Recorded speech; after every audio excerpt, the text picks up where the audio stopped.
guys, my name is Himani and welcome back to my channel and as promised I am back with another Big Boss review। और पीछे ये जो आपने setup change देखा है ये मेरा वर्क स्टेशन है, यहाँ मैं ब्यूटी वीडियोस बनाती हूँ और ये मेरी टेरेस पे है। तो यहाँ पे ना सनलाइट बहुत ही अच्छी आ रही है अभी फिलहाल, तो मुझे लगा कि थोड़ा सनलाइट भी मिल जाएगी और वीडियो भी बन जाएगी अच्छी क्वालिटी में होपफुली। तो बात करते हैं बिग बॉस के आज के एपिसोड की। ओ माई गॉड, आई थिंक आज का जो ये एपिसोड था ये in the history of big boss, I think इतना ज़्यादा बेइज्जती तो किसी भी कंटेस्टेंट्स की नहीं करी है बिग बॉस ने। मतलब बिग बॉस ने कहा है मैं दरवाज़ा खोल रहा हूँ, दफ़ा हो जाओ अगर तुम्हें नहीं करना जिसके लिए तुम्हें यहाँ बुलाया कि जिस चीज़ के लिए हम तुम्हें पैसे दे रहे हैं, अगर तुम्हें वो नहीं करना है please you are more than welcome to fucking leave. मतलब ये चीज़ सलमान खान ने पहले बहुत बार बोली है। मतलब जब पहले घर में बसड़ होती थी, लोग लड़ते थे या कुछ उल्टा बोलते थे, सलमान खान ने इससे पहले वो ओम को और प्रियंका जग्गा को निकाला हुआ है अपने घर से क्योंकि उन लोगों ने अति कर दी थी। बट वो इसलिए निकला था क्योंकि उन्होंने बदतमीजी की अति कर दी थी। यहाँ पे इनके लिए दरवाजे इसलिए खुले हैं क्योंकि इन लोगों ने शराफत की लिमिट कर दी है। मतलब बिग बॉस कह रहा है इतनी अगर शराफत दिखानी है तो ऐसा है अपने घर जाओ, अपने घर जाके खेलो। ये तुम खेल रहे हो, मेरे को नहीं खिलाना मेरे को नहीं खेलना तुम्हारे साथ। मतलब कि टास्क रद्द नहीं हुआ बट टास्क को रोक दिया गया और बोल दिया गया कि भैया उसकी अवधि ख़त्म है। उन्होंने ये भी नहीं बोला कि आज की अवधि ख़त्म है कि अभी ये टास्क ही ख़त्म है। मतलब उनको ये था कि भाई ये लोग, और उन्होंने इतनी देर उनको वेट कराया है। मतलब वो वेट कर रहे हैं और मतलब पहले भी जब कविता कौशिक बाहर रह गई और सारे अंदर चले गए थे, उन्होंने वेट कराया कि वो कुछ करे। मतलब राहुल ने इतनी बार कहा कि भाई कुछ कर लो, वो फुल बेवड़े की एक्टिंग करने लग गया, वो कुछ एंटरटेनमेंट करने लगा। एजाज ने इतनी बारी बोला, एजाज ने वार्न भी किया कविता को कि अगर आप नहीं लड़ोगी या अगर आप कुछ नहीं करोगे, मैं बता रहा हूँ ये टास्क रद्द हो जाएगा क्योंकि ये पहले हो चुका है और हमें पनिशमेंट मिल चुकी है, तो ये मत करो, कुछ तो एफर्ट दिखाओ। रुबीना खड़ी हो गई अपनी सीट पे से कि भाई आओ लड़ो मेरे साथ, पर कविता कौशिक ने बोला कि नहीं मुझे नहीं लड़ना है। अब उसमें मैं कंप्लीटली कविता कौशिक को ब्लेम नहीं करती क्योंकि कविता को वैसे भी बहुत टारगेट करा गया है और उसे पता है कि अगर वो कुछ भी करती तो उसके ऊपर सारे चढ़ जाते हैं। जो भी है बेसिकली वो उस बोट में उस टाइम पे, और अब घर में जितने लोग बचे हैं वो सारे कविता और तंबोली के अगेंस्ट है। वो एक तरीके से साथ ही हैं चारों, बाकी चार तो वो ऑब्वियसली मैं समझ सकती हूँ कि उन्होंने नहीं किया या उन्होंने कहा कि मेरा नहीं है ऐसा कि मैं धक्के दूँ या कुछ करूँ, विच इज़ ऑल्सो ट्रू क्योंकि हमने आज तक कविता को ऐसे लड़ते हुए देखा है। वो हाँ मुज़बानी बहुत करती हैं, गाली गलौज कर देती हैं, लेकिन कभी धक्का मुक्की नहीं देखी। उनको ये भी डिस्कस करते हुए देखा गया था तंबोली के साथ टास्क से पहले कि तुम गंद मचाओगी या तुम लड़ोगी कि नहीं, तो तब भी तंबोली ने भी बोला था कि ये उसका है नहीं टास्क, ये बात करने का। तो उसने कहा था कौशिक ने कि उन्होंने कहा था, मैं उसको वाओ मेरी लैंग्वेज को क्या हो गया, तो कविता कौशिक ने कहा था उन्हें कि ऐसे तो फिर कोई नहीं उठेगा, विच इज़ वेरी ट्रू। बातों से कोई नहीं उठने वाला था और बहुत देर वेट करने के बावजूद भी इन लोगों ने कुछ करा नहीं। आई मीन सिर्फ एक ही बंदा बाहर है तो वो क्या ही कर लेते। तो मतलब वैसे भी इन लोगों की ये शो, ये वाला सीज़न जो रहा है, इसके अंदर जितने भी लोग रहे हैं उनकी वैसे भी कोई खास पर्सनालिटी ऐसी रही नहीं है। बिग बॉस को अपना शो एंटरटेनिंग रखने के लिए हर बार एक आउटसाइडर को बुलाना पड़ा है ताकि ये लोग कुछ करें। पहले के 2 हफ्ते एंटरटेनिंग, आई थिंक सबसे एंटरटेनिंग थे इस पूरे शो की क्योंकि उस टाइम पे शुक्ला, हिना और गौहर थे। आई मीन उन्होंने बना रखा था शो को, जो बना रखा था उन्होंने, बल्कि वो जान के करवाते थे कलेश। मतलब वो ऐसी चीज़ें वो उन पे छोड़ते थे डिसीजन मेकिंग ताकि वो लड़े एक दूसरे से। बट उनके जाने के बाद सिर्फ इनका डाउन नहीं जाता गया है। मतलब ये लड़ते भी हैं तो ये इतनी अजीब बातों पे लड़ते हैं। मतलब अभी भी जब वो बोट वाला टास्क हो रहा है तो वो मतलब ये लोग ना एकदम सही बोल रहे थे। सलमान खान ना सही कह रहे थे कि रुबीना और जैस्मिन अभी भी ना एक डेली सोप में है। वो लोग अभी भी एक, उनको लग रहा है कि वो कर रहे हैं, सास बहू का शो कर रहे हैं क्योंकि वो सास बहू की तरह ही एक्ट कर रहे हैं। क्योंकि जब ये टास्क भी चल रहा था, जब राहुल ने पानी मांगा और एजाज ने नहीं दिया पानी, तो जैस्मिन उन्हें ताने मारने लगी। जैस्मिन और ये रुबीना इतने ताने मारती हैं, मतलब एकदम औरतों की तरह लड़ने वाली ना वो नहीं होती। मतलब जनानियों की तरह मत लड़ो। मतलब लड़ना है, कोई मुद्दा उठाना है तो मुद्दा उठाने लायक लड़ो। मतलब जैसे निक्की है, वो चलो वो भी बिना सर पैर के मुद्दे उठाती है, बट वो ऐसे नहीं लड़ती जैसे ये लोग लड़ते हैं ना। ये बहुत ही ज़्यादा वो सीरियसली डेली सोप वाली लड़ाइयाँ हैं कि वही वाली बात हो गई कि रसोड़े में कौन था और पानी मैंने नहीं दिया और पानी उसने दे दिया, मैं ईवल हो गई थी, वो ईवल नहीं हो रहा। बहुत ही घटिया लड़ाइयाँ हैं।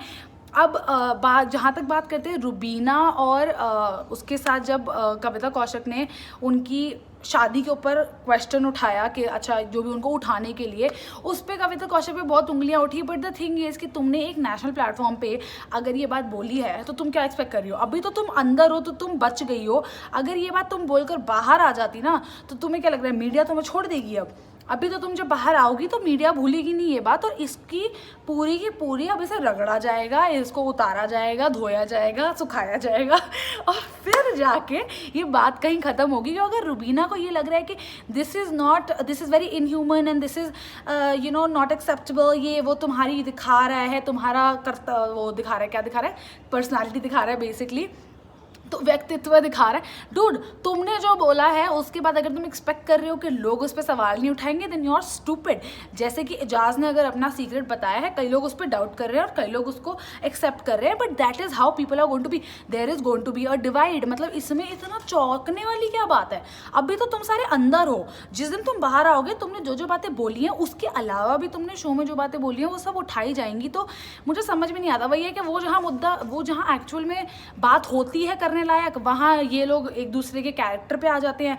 अभिनव और रुबीना का तो सुपीरियरिटी कॉम्प्लेक्स ख़त्म नहीं होता। कविता कौशिक ने वॉकआउट कर दिया, अब वो सही है कि गलत है वो ऑब्वियसली हम मतलब डिसाइड नहीं कर सकते। I don't think she should have walked out, I think she was you know standing बहुत स्ट्रॉन्ग। उसके आगे जब वो चीख भी दी थी, आई थिंक रुबीना बस ची ची ची ची ची ची बहुत तेज़ चिल्ला देती है, हर चीज़ अपनी आवाज़ ऊंची करना शुरू कर देती है, पॉइंटलेस बातें और लोगों के कैरेक्टर पे आना शुरू कर देती हैं। बस उनका यही एक तरीका है बात करने का किसी से, पर उनके पास और कोई बात होती नहीं है। उन्हें बस लोगों को ये बताना होता है कि मैं तुमसे अच्छी बेटर कैसे हूँ और तुम मेरे आगे कुछ भी नहीं हो। तो वो तो उनका पूरा थ्रू आउट द सीजन रहा है, जिसकी वजह से ये बोला भी गया कि उनको है सुपीरियरिटी कॉम्प्लेक्स, और उन्हें है ये चीज़ कि मैं हूँ और मैं ही सब कुछ हूँ। तो कविता कौशिक को नहीं करना चाहिए था वर्कआउट। अब पता नहीं वो वापस आएंगी कि नहीं आएंगी, बट वो चली गई, उसके बाद भी रुबीना दरवाजे पे खड़े होके चिल्लाए ही जा रही है ना। मतलब तुमने कुछ नहीं किया। और ये बात सच है कि इन्होंने ग्रुपिज्म करी है। पहले रुबीना, जास्मिन और अभिनव ही बैठते थे साथ, अली के आने के बाद 2 ग्रुप्स बन गए, उनके विदिन उनके 2 ग्रुप्स बन गए, घर तो अलग था ही उनसे। और अब क्योंकि एंड में सिर्फ यही 2 और बाकी 4 बचे हैं, तो अब कपल्स एक तरीके से 2-2-2 का पेयर बन चुका है। एजाज और राहुल साथ में घूम बैठते हैं हमेशा, निक्की और कविता साथ में बैठते हैं हमेशा, और ये पति पत्नी तो अपने में ही लड़ रहे होते हैं, अपने में डिसएग्री कर रहे होते हैं, अपने में एक दूसरे को सुझाव दे रहे होते हैं। तो आई मीन इनका तो अपना अलग बिग बॉस चल रहा है, ये एक अलग ही बिग बॉस में है, बाकी सब अलग ही बिग बॉस में है। तो वो चीज़ तो हमने थ्रू आउट द सीजन देखी, बट आई थिंक अब ऐसा पॉइंट है कि बिग बॉस के पास ना, आई थिंक उनकी भी ना सोचने की शक्ति खत्म हो गई है कि हम ऐसा क्या सिचुएशन दें इन लोगों को कि ये कुछ तो करे ना। मतलब अब वो चैलेंजर्स को ला रहे हैं इस हफ्ते, क्योंकि वही है कि उन्हें दिख रहा है कि गेम इतनी डल है और इतना ज़्यादा बोरिंग कर रहे हैं ये लोग। आई थिंक ये पहला बिग बॉस का सीजन होगा जिसके अंदर 24 घंटे में से भी 1 घंटे की फुटेज निकालना इम्पॉसिबल हो रहा होगा बिग बॉस के लिए, क्योंकि ये लोग कुछ कर ही नहीं रहे हैं। आज के एपिसोड में जो दिखाया उनको कि वो कैसे बैठे हुए हैं, सो रहे हैं, यू नो वो बच रही, कुकड़ू को बज रही है, क्योंकि लोग कुछ कर नहीं रहे हैं। मतलब बिग बॉस बोल रहे भाई मैं क्या दिखाऊं, किस घंटे का एपिसोड निकालूं कैसे, मतलब तुम कुछ करो तो सही ना। तो वही बात है कि ये जो सीज़न था ये वैसे भी बहुत ही ज़्यादा लैक ऑफ पर्सनालिटी थी इसके अंदर, लैक ऑफ एंथुजियाज्म था, कॉपी करने की कोशिश कर रहे थे, एक नाटक करने की कोशिश कर रहे थे, कैरेक्टर्स में थे वो कोई भी। अभी तक भी आई थिंक ये शो ख़त्म हो गया है, हर शो के इस पॉइंट तक ना हम हर बंदे का कैरेक्टर बता सकते थे कि अच्छा ये बंदा ऐसा है, ये बंदा ऐसा है, इसका ये कैरेक्टरिस्टिक्स है। ये एक शो है जिसके अंदर आप अभी तक बता नहीं पाए हो कि बंदा क्या है, मतलब उसका what is the real Ejaz, what is the real Rahul, what is the real Rubina, what is the real Abhinav, हमें नहीं पता। अभिनव शुरू में कितने फुल बने हुए थे, वो मैं तो बिल्कुल लड़ता नहीं हूँ, मैं तो बिल्कुल ऐसे नहीं कर सकता। और अब जो उनका साइड बाहर आया है, the way he shuts Rubina up, ठीक है वो तो डिजर्व भी करती हैं, she needs to shut up, but I think Rubina सिर्फ और सिर्फ अभिनव के साथ ही सेंसिबल बातें करती हैं। जब वो अभिनव से बात कर रही थी सिर्फ उस टाइम पे मुझे लगता है कि हाँ शी मेक सेंस, अदरवाइज तो वो सिर्फ ब्लैबर कर रही है, पूरी चिल्ला रही हैं और कुछ नहीं कर रही हैं। बट उसी टाइम पे अभिनव उन्हें चुप करने के लिए बोलते हैं, लेकिन जब सब लोगों के साथ बात हो रही होती है तब अभिनव कुछ नहीं कर सकते, मतलब अभिनव पीछे खड़े होते हैं, रुबीना के लिटरली पीछे खड़े होते हैं हर लड़ाई में। तो ये कहता है कि ऑब्वियसली उन्हें ये वेकअप कॉल की ज़रूरत थी कि भाई करना है कुछ तो करो, नहीं तो प्लीज़ सामान उठाओ और दफ़ा हो जाओ यहाँ से। तो अभी कविता जी वापस आएंगी कि नहीं आएंगी ये हमें नहीं पता, बट मेरा कल का प्रिडिक्शन वाज राइट।